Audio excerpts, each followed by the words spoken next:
Halo anak-anak, kita bertemu kembali dengan Bapak Munawar. Apa kabar kalian pada hari ini? Kita bertemu kembali di layar televisi TV Tabalong dalam acara Sekolah Yuk. Waktunya kita belajar. Nah, anak-anak Bapak, sebelum kita memulai pelajaran ini, Bapak berharap kalian mempersiapkan diri, baik itu membuka buku-buku pelajaran ataupun buku tulis nanti untuk mengerjakan tugas yang kalian saksikan di layar televisi kalian. Anak-anak, sebelum kita memulai pelajaran, alangkah baiknya kita berdoa bersama-sama berdasarkan keyakinan masing-masing. Mari anak-anak kita berdoa, mulai. Berdoa selesai. Nah, anak-anak, semoga dengan doa tadi pelajaran kita pada hari ini lancar dan anak-anak tentu harapan Bapak sangat besar mampu memahami pembelajaran pada hari ini. Anak-anak, apa yang akan kita pelajari hari ini? Kita hari ini akan mempelajari tematik kelas 4 tentang tema 3 subtema 1 pembelajaran 4, yaitu hewan dan tumbuhan di lingkungan rumahku. Namun pada materi kali ini kita akan terfokus pada tumbuhan. Apa yang harus kalian capai dalam pembelajaran ini? Yang pertama adalah anak-anak mampu menjelaskan pentingnya melaksanakan hak dan kewajiban secara seimbang ketika memanfaatkan tumbuhan secara terperinci. Kemudian, membuat rencana melaksanakan kewajiban terhadap tumbuhan yang dipelihara dengan terperinci. Mengidentifikasi ciri-ciri pertanyaan yang baik dan benar, dan mengelompokkan pertanyaan berdasarkan ciri-ciri pertanyaan yang baik dan benar. Nah, anak-anak, perhatikan layar televisi kalian. Gambar apa di dalam yang kalian lihat? Ya, itu adalah pohon mangga. Ini adalah pohon mangga yang terdiri dari beberapa bagian tumbuhan. Tumbuhan sendiri kita kenal banyak sekali memberi manfaat bagi makhluk hidup yang lain. Kita sebagai manusia saja menggunakan daunnya digunakan, buahnya digunakan, batangnya digunakan, akarnya digunakan, dan semua dari tumbuhan ini sangat bermanfaat manusia. Bayangkan jika tidak ada tumbuhan, maka kehidupan lain pun akan sangat terganggu. Nah, pada tumbuhan, pada materi ini kita akan mengenal tumbuhan terbagi menjadi beberapa bagian yang memiliki tugasnya masing-masing. Perhatikan, itu ada pada akar. Apa fungsi akar? Pada tumbuhan, akar selain berfungsi sebagai menyerap air dan mineral, kemudian menyerap unsur hara dari tanah, dan tempat dia untuk hidup. Jika tidak ada akar, maka pohon akan mudah goyang, dan apabila terkena air sedikit pun dia akan langsung roboh. Jadi akar pada pohon berfungsi, dia menyerap air dan mineral, unsur zat hara yang dibawa ke seluruh tumbuhan agar bisa tumbuh. Sehingga dengan adanya air, makanya kalau tumbuhan itu tidak memiliki akar ataupun akarnya sudah kita potong, dia tidak akan bisa lagi berkembang biak dengan baik. Nah, setelah akar, apalagi anak-anak, gambar yang ditunjukkan oleh panah adalah posisinya ya batang. Batang berfungsi sebagai, kalau kita mengenal alat transportasi, dia bisa disebut dengan alat angkut. Dia mengangkut mineral, mengangkut unsur hara dari akar ke seluruh bagian tumbuhan. Kemudian yang sebaliknya, dia mengangkut hasil fotosintesis dari daun ke seluruh tumbuhan agar tumbuhan itu dapat menerima seluruh daripada baik itu hasil fotosintesis maupun mineral dan zat hara yang didapatkan dari mana? Dari akar maupun dari daun. Selanjutnya, buah. Buah adalah tempat cadangan makanan yang dibuat oleh tumbuhan, dan buah tentu sangat kita sukai. Anak-anak suka mangga? Bapak pun suka buah mangga. Jadi buah mangga ini selain berfungsi tempat menyimpan cadangan makanan, buah mangga pun berfungsi bagi manusia sebagai bahan makanan yang banyak disukai oleh orang-orang. Selanjutnya apa anak-anak? Ada bunga. Ya, bunga adalah berasal dari penyerbukan, dari bunga lah akan tumbuh tumbuhan yang baru, dan bisa saja dari bunga akan berubah menjadi buah. Apa itu anak-anak? Panah menunjuk ke arah daun. Daun yang berwarna hijau biasanya memiliki klorofil yang banyak. Klorofil itu adalah zat hijau daun, di mana di daun itu diproduksi dan dia berfotosintesis. Kalau manusia memasak makanan di mana? Dengan panci, dengan wajan, dengan menu-menu makanan yang tersedia. Adapun tumbuhan, dia memasak makanan melalui daun dengan bantuan sinar matahari. Dinamakan dengan fotosintesis, yaitu proses pembuatan makanan pada tumbuhan. Hasil daripada pembuatan makanan itu nanti dibawa oleh batang ke seluruh bagian tumbuhan.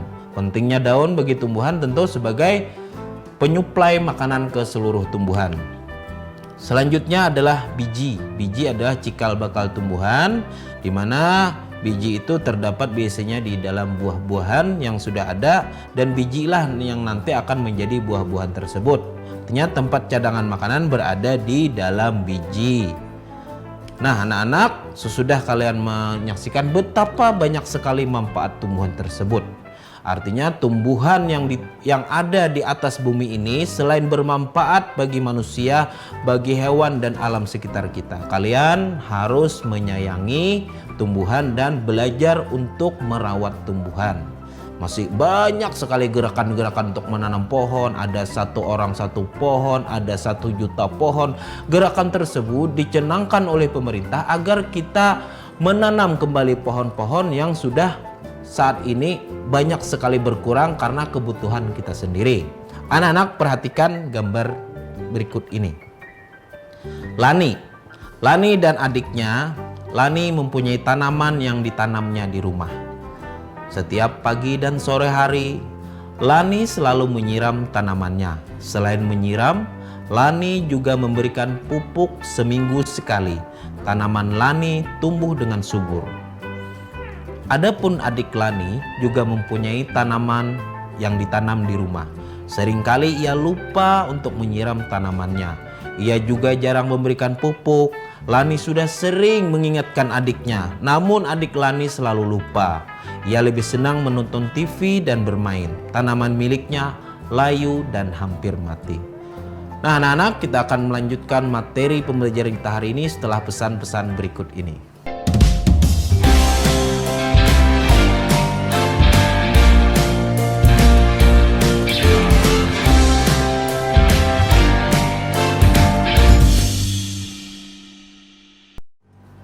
Anak-anak, kita kembali lagi ke layar televisi TV Tabalong pada pembelajaran materi kelas 4. Anak-anak, tadi sudah Bapak bacakan dan sudah kalian lihat tentang Lani dan adiknya.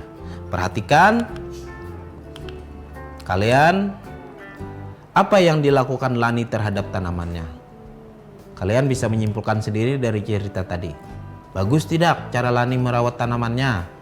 Kemudian, apa yang dilakukan adik Lani terhadap tanamannya? Dia ada 2 kisah yang berbeda. Lani dan adiknya bagaimana cara dia merawat tanaman. Kemudian kamu silahkan berpendapat. Manakah di antara Lani dan adiknya yang bersikap bijak? Coba kamu jelaskan jawabanmu. Kamu bisa diskusi dengan adikmu, kakakmu, orang tuamu tentang Lani dan adiknya tadi. Kemudian ketika adik Lani tidak menyiram tanamannya, siapa saja yang dia rugikan? Bapak tidak menjawab. Kalian bisa menyimpulkan sendiri tentang bagaimana adik Lani memperlakukan tanamannya. Nah, pada selanjutnya adalah ketika adik Lani lupa menyiram tanamannya, apakah dia sudah melaksanakan kewajibannya? Anak-anak, coba kalian bayangkan sikap adik Lani terhadap tanaman, apakah itu sudah termasuk melaksanakan kewajiban? Anak-anak sudah belajar tentang hak dan kewajiban. Adik Lani mempunyai hak untuk memiliki tanaman, tapi hak tersebut harus dijalankan seimbang dengan kewajiban. Dari adik Lani tadi kita dapat contoh bahwasanya dia sudah melaksanakan kewajiban atau tidak. Coba kamu jelaskan. Ketika Lani menyiram tanamannya, apakah dia sudah melaksanakan kewajibannya? Siapa yang masih ingat? Lani menyiramnya kapan? Ya, betul sekali. Lani menyiram tanamannya pagi dan sore hari. Dan selanjutnya adalah mengapa memperoleh hak untuk mendapatkan tanaman subur itu penting. Penting, tanaman yang subur, tanaman yang sehat, tanaman yang berkembang dengan baik, itu menjadi hak kita bersama-sama. Dan mengapa melakukan kewajiban untuk merawat tanaman itu penting? Tanaman itu adalah makhluk hidup yang jika diperlakukan dengan baik, maka hasilnya pun akan baik. Tumbuhnya akan normal dan akan memberikan hasil dan manfaat baik kita sebagai pemilik tanaman tersebut maupun orang lain yang ada di atas bumi ini. Bahkan hewan pun, tumbuhan-tumbuhan lain mendapatkan manfaat daripada tanaman yang subur dan sehat tersebut. Anak-anak, perhatikan 3 gambar berikut ini. Gambar pertama tadi sudah kita lihat gambarnya berulang-ulang. Gambar Lani sedang apa? Iya, Lani sedang menyiram tanaman. Gambar kedua adalah gambar seorang anak. Iya, anak yang membakar hutan. Yang ketiga adalah 2 orang anak menanam tanaman. Kalian perhatikan baik-baik. Ingat gambar baik-baik. A, B, dan C adalah 3 gambar yang berbeda dengan kegiatan yang berbeda. Apa tindakan yang mereka lakukan? Kalian cukup menjawab A-nya apa, B-nya apa, C-nya apa. Tadi sudah Bapak sebutkan sebelumnya, tinggal kalian mengulang kembali jawaban Bapak tadi. Kita kembali ke gambar tadi. Apakah tindakan tersebut baik? Bagaimana tindakan A? Bagaimana tindakan anak di B? Dan bagaimana tindakan 2 anak di C tersebut? Kalian bisa membuat kesimpulan sendiri. Selanjutnya adalah apa dampaknya bagi lingkungan? Dampak adalah ibaratnya efek yang didapatkan daripada kegiatan di atas tersebut. Jika Lani pada gambar A itu melakukan kegiatan menyiram tanaman, B kemudian melakukan membakar hutan, dan C menanam tanaman, apa akibatnya dan dampak baiknya bagi lingkungan? Coba anak-anak simpulkan sendiri bagaimana dampaknya tentang 3 kegiatan di atas.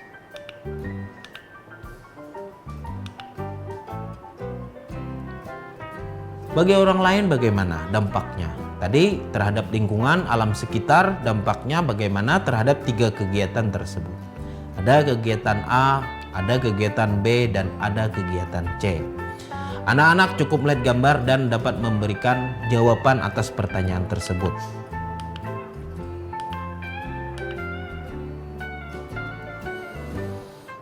Anak-anak, apakah perbuatan dalam gambar di atas itu melanggar hak orang lain? Mengapa? Kalian tinggal menjawab ya atau tidak dan menjelaskan. Bagaimana kegiatan pertama, bagaimana kegiatan di gambar B, kemudian bagaimana kegiatan di gambar C. Anak-anak masih ingat tentang hak.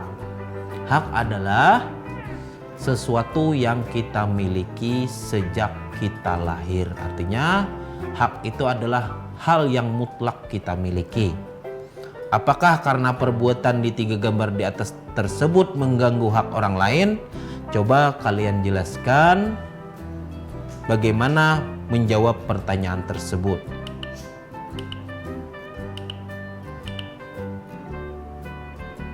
Dari 3 gambar di atas, dapatkah kalian mengambil sebuah kesimpulan? Apakah mereka sudah melaksanakan kewajibannya?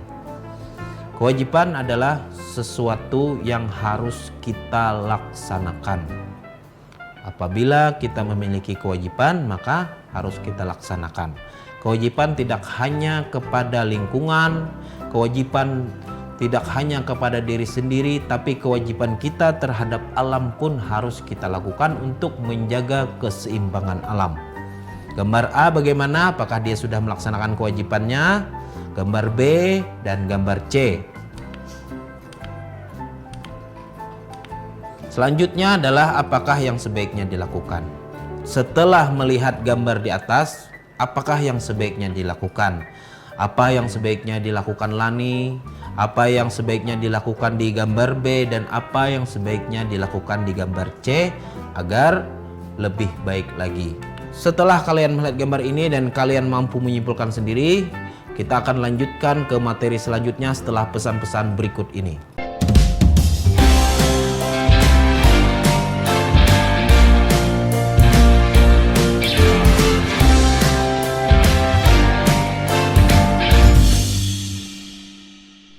Ya anak-anak, kita melanjutkan kembali materi kita kali ini. Tadi sudah kalian saksikan beberapa gambar dan Bapak ajukan pertanyaan kepada kalian untuk menjawab pertanyaan yang ada di gambar tersebut. Kalian bisa mendapatkan inspirasi daripada gambar tersebut tentang beberapa kegiatan-kegiatan. Nah anak-anak, tadi Bapak ajukan banyak sekali pertanyaan kepada kalian. Dan pertanyaan itu Bapak hanya meminta kalian menjawab dengan jawaban kalian sendiri. Bagaimana kegiatan-kegiatan yang kalian lihat, bagaimana Lani dan adiknya, bagaimana 3 kegiatan digambar, anak-anak tahu bagaimanakah membuat pertanyaan yang baik. Ciri-ciri pertanyaan yang baik, anak-anak perhatikan baik-baik. Pertama adalah sesuai topik. Jika yang dibahas tentang tanaman, tanyakanlah tentang tanaman. Jika yang dibahas tentang hewan, tanyakanlah tentang hewan. Jangan yang dibahas hewan, kalian tanyakan tentang tumbuhan. Itu namanya tidak sesuai dengan topik. Jika itu penjual pentol, tanyakanlah tentang pentol. Jangan kalian tanyakan tentang buah-buahan. Itu namanya tidak sesuai dengan topik. Nah, yang kedua adalah jawabannya bukan iya atau tidak. Pertanyaan yang baik itu tidak hanya mendapatkan jawabannya atau tidak. Jadi pertanyaan itu mampu mendapatkan sesuatu yang lebih hanya sekedar iya atau tidak. Sehingga terjalin komunikasi yang baik antara orang yang mewawancarai dan diwawancarai. Sampai di sini anak-anak sudah paham bagaimana membuat pertanyaan. Selanjutnya adalah menggunakan bahasa yang benar.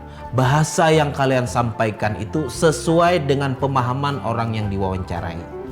Jangan sampai menanyakan kalimat tidak beraturan, bahasanya tidak bagus sehingga pertanyaan kalian tidak dapat dipahami dan tidak dapat dijawab. Anak-anak tentu kalau sudah di kelas 4 ini sudah pintar berbahasa Indonesia. Gunakanlah bahasa Indonesia yang baik, yang benar sesuai dengan ejaan yang disempurnakan agar semua orang bisa memahami pertanyaan kalian. Selanjutnya anak-anak adalah pertanyaan fokus atau tepat sasaran. Kalian ingin menanyakan tentang kegiatan ekonomi. Misalnya kegiatan yang dilaksanakan masyarakat di sekitar rumahmu. Fokus atau tepat sasaran, tujuan kalian disusun dengan baik pertanyaan tersebut sesuai dengan sasaran. Jangan sampai pertanyaannya kesana kemari. Kalian ingin menanyakan kegiatan ekonomi orang lain tapi malah kalian menanyakan berapa nomor rumah, berapa jumlah tanah yang dia miliki. Itu tidak artinya pertanyaan tersebut tidak tepat sasaran. Artinya sesuai dengan tujuan kalian, itulah yang kalian tanyakan. Bagaimanakah bertanya yang baik? Ada prinsip 5W1H, yaitu jika di bahasa Indonesia kan apa? Pertanyaan pertama dimulai dengan apa? Apa yang dikerjakan Bapak Rudi contohnya? Siapa yang menjalankan usaha ini? Siapa yang merawat tumbuhan itu? Siapa yang menjaga tumbuhan tersebut? Nah, kemudian di mana? Kapan? Mengapa? Dan bagaimana? Ingat, memulai pertanyaan gunakanlah awalan apa, siapa, di mana, kapan, mengapa, dan bagaimana. Jika kalian menggunakan dengan prinsip seperti ini, maka informasi yang kalian inginkan akan kalian dapatkan. Selanjutnya adalah menggali lebih banyak informasi. Awalnya kalian tidak tahu pentol itu misalnya dibuat dari daging sapi ataupun ayam. Namun dengan pertanyaan yang kalian ajukan, kalian mendapatkan informasi bahwasanya bahan-bahan dari pentol tersebut, contohnya kalian tahu bagaimana pengolahan pentol tersebut, bagaimana hasil, berapa yang dijual. Itulah namanya pertanyaan yang baik, di mana kalian mendapatkan lebih banyak informasi yang selama ini tidak kalian ketahui. Dan ingat, jangan sampai menggunakan kata yang kasar ataupun merendahkan orang lain dengan pertanyaan kalian. Antar pertanyaan berkesinambungan. Apa itu berkesinambungan? Artinya terhubung satu sama yang lain. Pertanyaan kalian terhubung antara satu sama lain. Ingat, fokus atau tepat sasaran tujuannya adalah mendapatkan informasi yang tidak kalian ketahui. Jadi susunlah pertanyaan yang baik, yang benar, sesuai dengan bahasa, sesuai dengan topik, dan antara satu soal dan soal yang lain, pertanyaan yang lain itu ada kesinambungan ataupun terhubung satu sama lain. Anak-anak, sampai di sini kalian mampu memahami materi penjelasan Bapak. Apa yang kita pelajari hari ini, anak-anak harus ingat tujuan pembelajaran di awal tadi. Pembelajaran kita adalah hak dan kewajiban terhadap tumbuhan. Bagaimana hak kalian untuk memiliki tumbuhan, kalian boleh memiliki tumbuhan. Kemudian setelah memiliki, kewajibannya adalah merawat tumbuhan tersebut agar bisa tumbuh dengan baik. Ingat anak-anak, hak dan kewajiban harus dilakukan secara seimbang. Jangan hanya ingin memiliki namun tidak mampu merawatnya. Jangan hanya ingin memiliki tapi kamu akhirnya menyakitinya. Anak-anak, kemudian materi selanjutnya adalah bagaimana membuat pertanyaan. Tadi sebelum ini sudah banyak sekali kalian melihat pertanyaan-pertanyaan yang Bapak ajukan. Itu adalah salah satu contoh bagaimana membuat pertanyaan. Bapak yakin setelah ini anak-anak mampu bertanya dengan baik. Catat, tulis bagaimana cara membuat pertanyaan yang baik, dan lakukan percobaan untuk mencoba mewawancarai orang-orang di sekitar kamu. Kamu boleh mencoba dengan ayah, ibu, ataupun tetangga sekitar dengan menggunakan jenis-jenis pertanyaan dengan syarat pertanyaan yang kamu ajukan itu pertanyaannya baik dan sesuai dengan kriteria bagaimana cara membuat pertanyaan yang baik. Anak-anak, Bapak cukupkan sampai di sini materi kita hari ini. Bapak berharap anak-anak tetap semangat belajar, jangan sampai putus semangat. Nanti suatu saat, insya Allah di saat wabah pandemi Corona ini hilang daripada bumi tercinta kita ini, kita akan bertemu kembali, bertatap muka kembali dengan teman-teman yang kalian cintai, dengan guru yang kalian sayangi. Tapi di saat ini anak-anak harus tetap menjaga diri. Ingat pesan Bapak, harus tetap menjaga diri, menjaga kesehatan. Anak-anak jangan berkerumun, menjaga jarak minimal 1 meter, selalu menggunakan masker kemanapun kalian berangkat, dan sering mencuci tangan dengan air yang mengalir dan dengan sabun setiap kalian masuk atau keluar di tempat-tempat tertentu. Anak-anak, sebelum kita mengakhiri pelajaran ini, marilah kita bersama-sama berdoa berdasarkan keyakinan masing-masing. Tujuannya dua, anak-anak. Tujuannya adalah memahami pembelajaran hari ini, dan semoga Allah segera menjauhkan wabah virus ini dari dunia kita yang tercinta ini. Berdoa mulai. Berdoa selesai. Nah, demikian, sampai jumpa kembali pada pertemuan selanjutnya di layar televisi TV Tabalong. Wassalamualaikum warahmatullahi wabarakatuh.